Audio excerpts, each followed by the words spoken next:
when we moved to China, I was 20 weeks pregnant with our first. So, I mean, China, especially the part of China that we live in, has just changed so much in the last 6 years. Once you give birth, a woman has to, in a lot of families, the woman is expected to stay home for a month. Yeah, for a while. And so that was expected of me, when I think in general, just that the people are very kind and generous, and Yes! Our iconic greetings on Blessed Sword. And I welcome you all to another episode of Living in China. It's your host, King Kwesi, right here on the channel.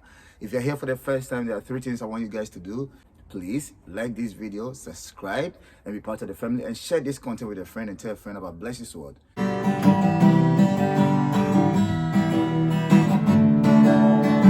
Alright, welcome back to Blessed Sword. It's King Kwesi once again. I have a beautiful family on the channel today to share their experience about life in China.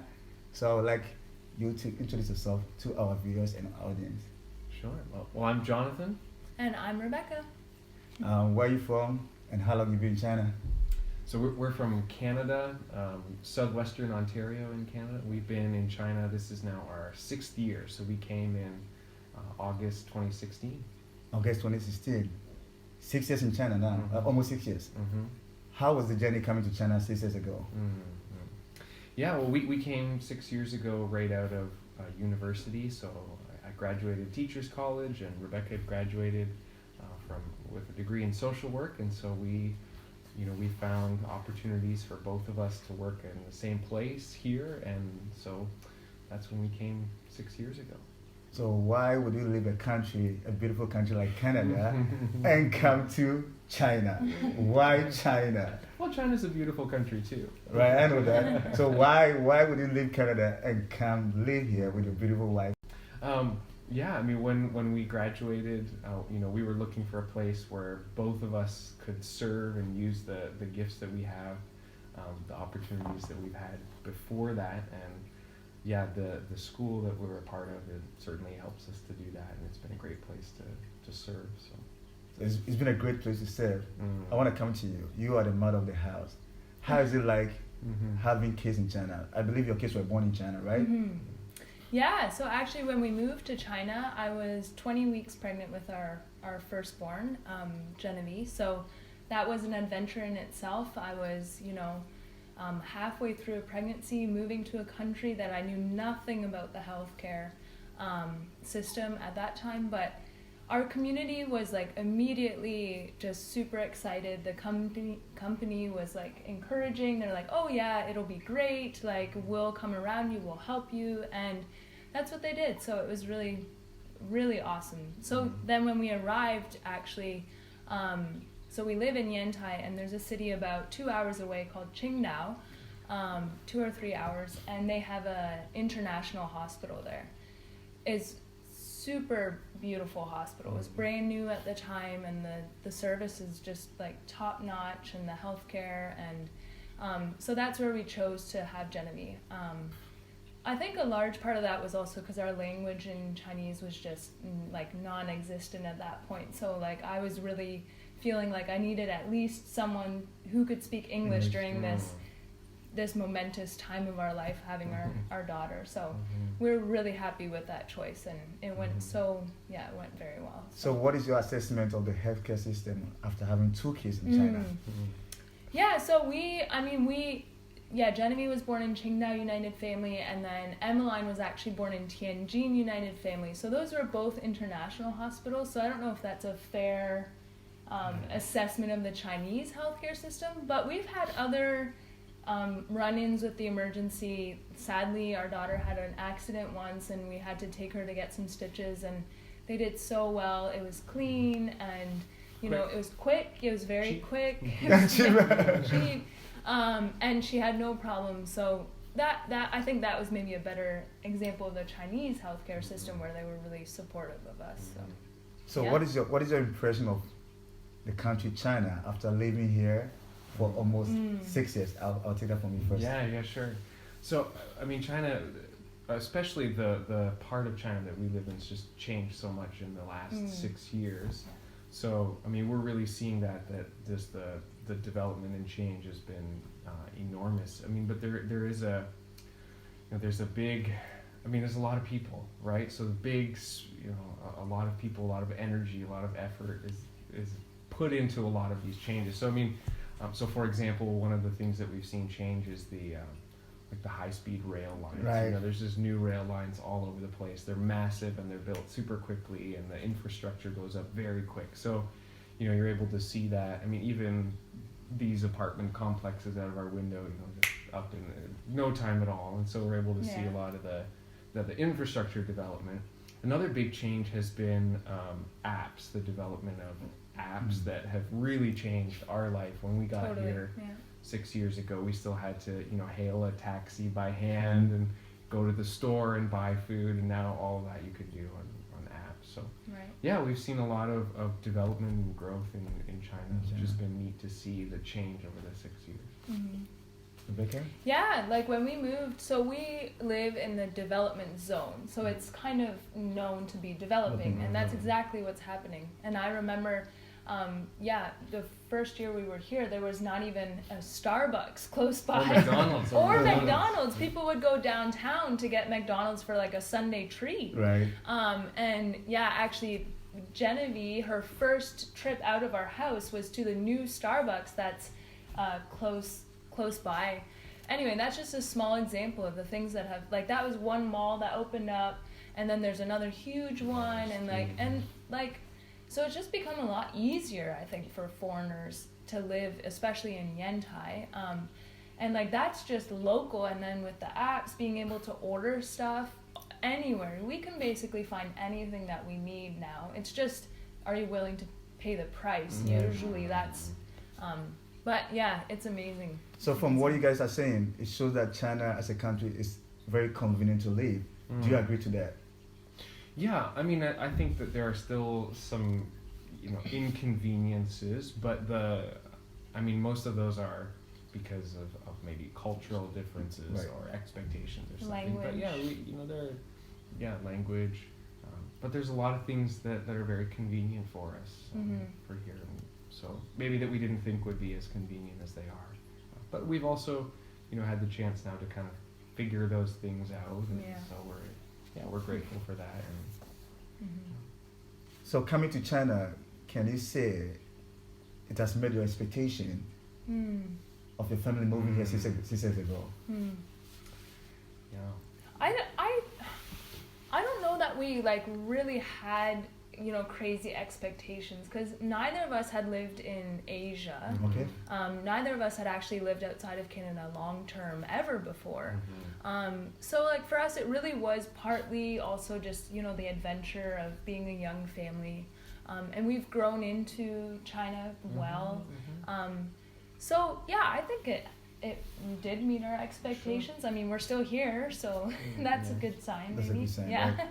So living here with your family, what are the good moments that you've enjoyed so far in China? I think probably one of the best things has been some of our friendships with, Chinese people from Yantai, and being able to connect with them. One of the best things has been able to go to some local villages outside of Yantai. So we have one good friend that we've been to visit her hometown we just did a couple days ago for Chinese New Year. And so that's been really, really neat to see that part of China as well, and to see the rural part of China as well. Very good. Yeah. Good moments in China. Good moments in China. We've had a lot of good moments in China. Our girls were born here. We love now again, but especially pre-COVID, of course, being able to just travel all over China so easily, right? To Beijing, to the Great Wall, taking our girls there. But I would agree with Jonathan that most of the really fond memories are, the friendships that we've made, and the situations where we are helpless and our Chinese friends just step right in and help us with more than what we need, For example, with that accident with Genevieve, not only did our friend take us to the hospital and do all the translating, afterwards she came and brought foods that Genevieve could eat, which was totally extra. and just so kind. So I don't think I'll ever forget that All moment. right. Moving from Canada to China, it's a new environment, new culture, new people, right? Mm-hmm. What are some of the things that you wish you knew Oh. before coming to China? I think for me a big one would be the language. The language, Yeah. right. I think like being more invested in learning the language. I think, you know, we blame the fact that we have two small children, but really it's more just our lack of, I don't know, perseverance in learning Mandarin. So I think even like there's lots of ways to even just get like a little bit of a kickstart before you arrive, and like it makes a big difference to people that don't know any English to, you know, to say, you know, ni chi fan lama or just something very basic. So I think that would be something that I would have done differently, maybe. Yeah. How about you? Yeah, I mean, I think that some of the cultural pieces, so something that still always, that I wish I knew before is how difficult it is for a Chinese person to say no when you ask a question. Like, you may think you're just asking a question, and then the answer will likely be yes. Like, do you know where something is, or are you able to, are you free, or something like that. And so for me, I was, there's been a few times where I'm like, wow, I just didn't understand that, and that would have been helpful to know before, that there's a different understanding of friendship and honor and shame that's been, you know, we've just had to figure out by living it, and we really appreciate it in many ways. But I wish I knew a little bit more about that. Right. I know, like, living in a country like China, which is outside our comfort zone, like where we come from, there'll be challenges. Yeah. What are some of the challenges that your family go through here in China?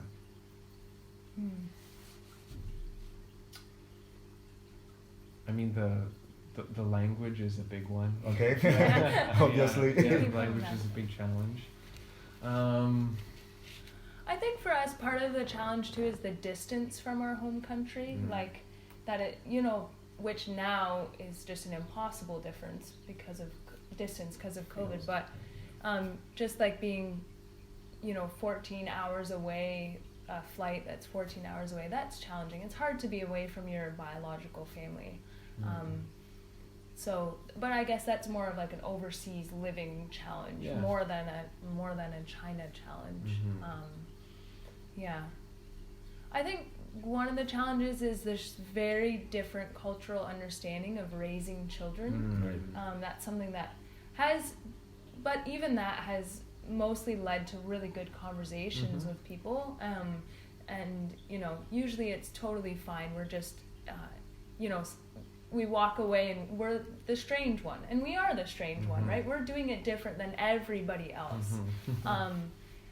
And that's fine, it's good. And usually, yeah, like I said, it leads to good conversations. It leads to good conversation. From that, so what are the differences of raising a kid in China and that of Canada from where you come from? Yeah, well, first of all, like right off the bat, there's the idea here, you know, once you give birth, a woman has to, in a lot of families, the woman is expected to stay home for a month. Yeah, right. wow. And like, so that was expected of me, you know, when I told my Chinese friends, like, no, like I'll probably go for a walk. Like, I might go crazy if I don't go for a walk. So like, even just like that was the first thing I was like, whoa, like I don't understand this. Another one is like temperature, body temperature, like, you know, when clothes, the kids go outside, the amount of clothes that kids wear. Although I have learned that a lot of those conversations are also just to show that people care. Right. Yeah. It's not so much like, hey, you're a bad mom, your kid only has one layer. It's more like, hey, I want to look out for you. I'll love you by explaining that you should put more layers on your kids. Whether or not that comes across very softly is a different story sometimes, but so that's a difference for sure. I think another one would be the level of like structure and independence that's expected for a small child's life, whereas, you know, in Chinese families there are multiple adults who are able to care for a child, and so there's less need for them to have like a structure and a routine, and so their needs are met more kind of instantaneously. And so some of the things that, you know, we might do with, more routines and structures have been like, oh, really? That's been a difference. Yeah. Right. So now let's talk a bit about your job. Okay. Mm-hmm. So you are teachers in China, right? Mm-hmm. How is teaching different from Canada, where you come from? Sure. Or if you look at the overall education system, I know you are in international school. Yeah. So what is it like to be a teacher in China? Yeah, so I mean, like you said, international school, which means most of our students are international students. So yeah, I think that one of the differences is a different cultural understanding of a teacher, and you know, it loosely goes back to more Confucian ideas of a teacher and respect towards a teacher. So that's something I experience with my students. They're very respectful and healthy respect towards teachers and authority. And in terms of teaching, students are very motivated by good grades. So that's something that's, I mean, that's true in other parts of the world too, but very, very much so here. Let me see. With international students, I mean, that's kind of the cool thing, is that we're also living in a different culture together, and so other students are also coming from their other cultures and dealing with living in China, and so that's a common experience between teachers and students that I wouldn't have in Canada, for example, where everyone's from the same culture. So do you think working in China as a teacher, there's so much expectation, or your workload is too heavy? No, I mean, I think it's a different expectation. There's greater expectations in some areas and then less in others, and I've seen that now.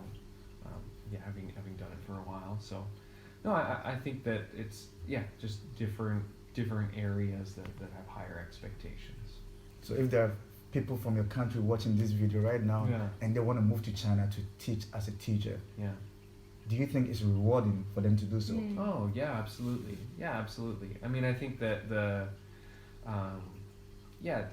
it's very rewarding, and for some of those reasons. I mean, the classroom climate, the kids are well behaved, and again, just the opportunity to kind of experience. I mean, I teach social studies, so being able to experience some of the differences in history and culture and economics and government and so on, and to be able to see those and to think about them, that's been very rewarding for me, and I think for any teacher.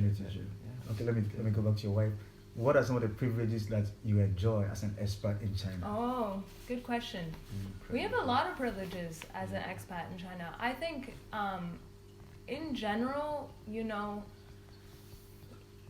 we're still just viewed as differently, but usually that's a good thing. Like, we've never experienced, feeling like neglect or treated not well because of, being a foreigner. It's always met with, curiosity, and we try to engage in that curiosity and, just small things.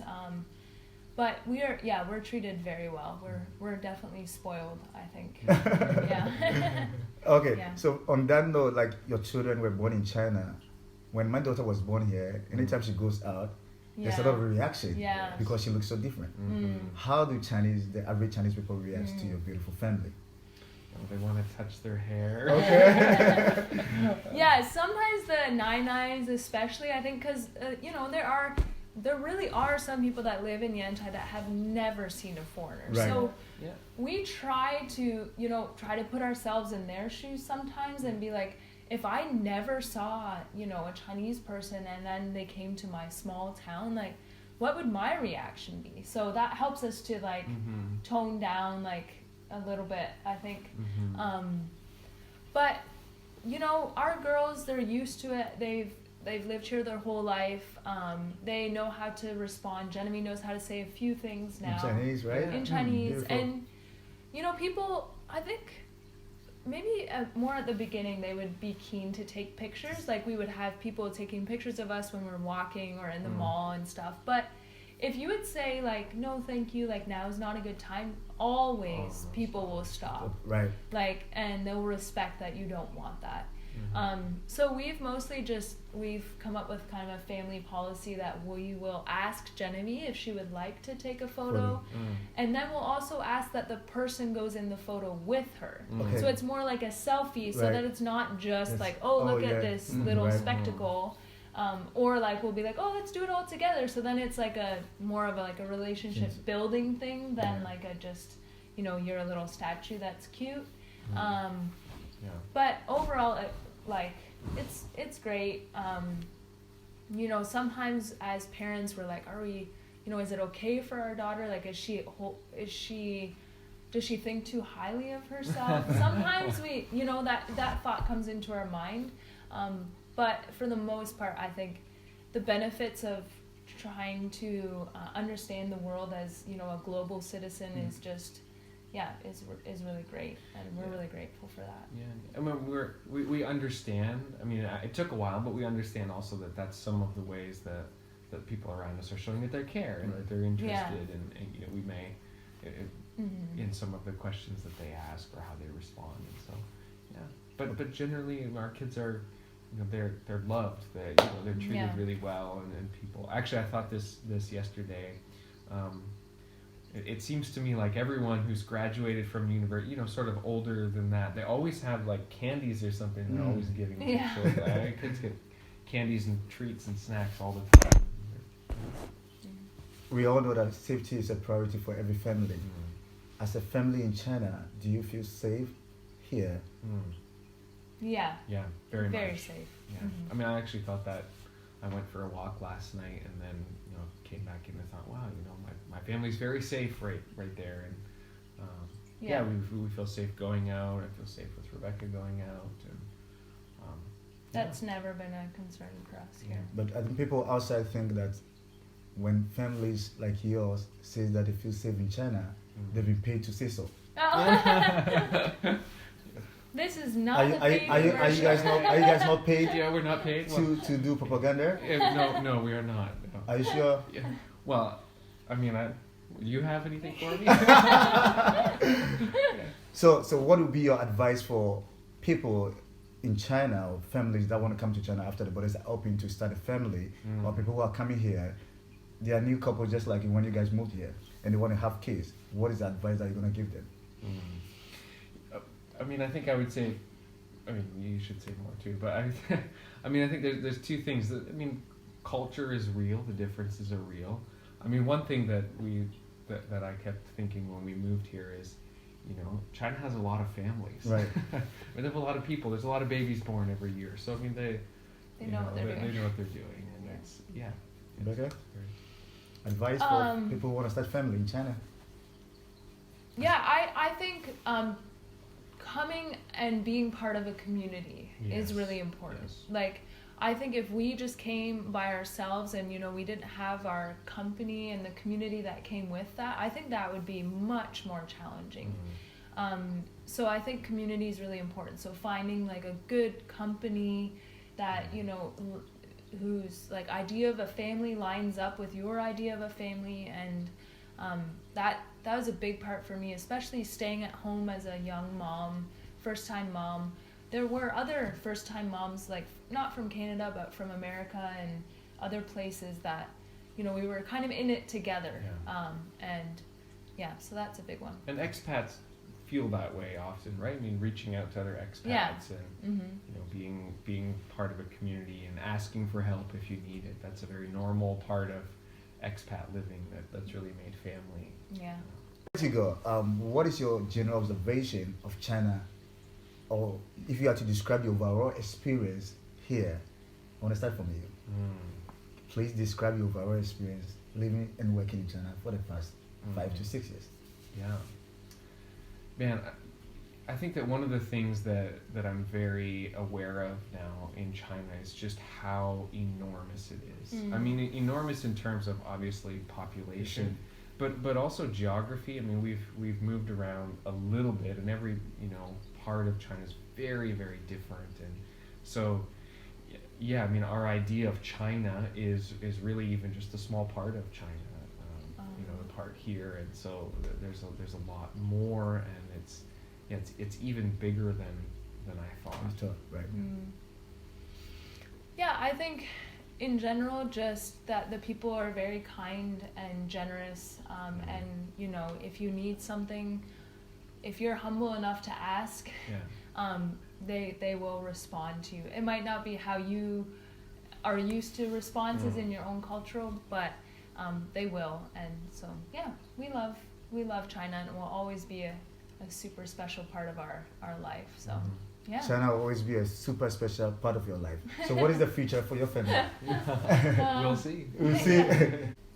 You know, we believe God knows. So we believe God knows. Yeah, we'll continue to follow that, and you know, we would be content to live in China, but we'll see. We'll see. Yeah. What will be your last message for people watching this video? Jonathan? I'm not very good at these. You can tell them to subscribe. Yeah, subscribe. Just do a good work. Yeah. Thanks for reaching out, and like we're really pumped to share this part. I think you're like sharing people's journey in China is so fun, and I'm excited to watch other people's. I'll be watching you as you interview other people, and you've been so kind and good with our girls, and so yeah, jayo. Right. Thank you so much. I want to say thank you so much for opening your doors for me to come have this conversation. Yeah. And I'm glad I reached out to you and you responded, because people just ignore your message when they don't have anything to do with you. And I'm so happy. And I want to say that you have a beautiful family, and your family and your story also, you know, help people to make informed decisions about moving to China. So I want to say thank you so much, sir. Oh, Thank you so pleasure. much. Our Thank you so much. Thank you, so much. Kwesi. We're done.